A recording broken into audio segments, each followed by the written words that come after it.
తమిళనాడులోని తిరువన్నమలై జిల్లా జువాదిమలై కొండల్లో ఓ పురాతన శివాలయం కింద చోళుల కాలం నాటి బంగారు నిధి లభించింది.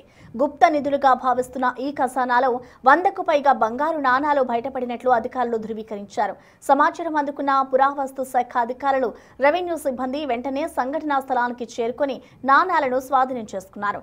లభ్యమైన నాణాలపై ఉన్న చిహ్నాలు, గుర్తులు, లిపి ఆధారంగా వీటిని చోళరాజుల హయాంలో వినియోగించినట్టుగా ప్రాథమికంగా గుర్తించారు. సుమారు 100కి పైగా ఉన్న ఈ బంగారు నాణాల చారిత్రక పురావస్తు విలువ అపారమని అధికారులు అంచనా వేస్తున్నారు.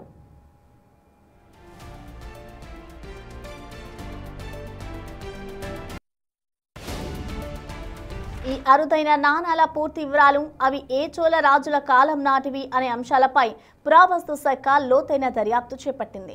ఈ ప్రాంతంలో మరిన్ని నిధులు దాగి ఉన్నాయేమోనన్న అనుమానంతో గాలింపు చర్యలను కూడా కొనసాగిస్తున్నారు. గుప్త నిధుల లభ్యంతో ఆ ప్రాంతంలో ప్రజల రాకపోకలు పెరిగే అవకాశం ఉండడంతో అధికారులు పోలీసు బందోబస్తును ఏర్పాటు చేశారు. చట్ట ప్రకారం లభ్యమైన ఈ పురావస్తు సంపదను ప్రభుత్వ నిధిగా భావించి పూర్తి విచారణ అనంతరం పురావస్తు శాఖ స్వాధీనం చేసుకునే అవకాశం ఉంది.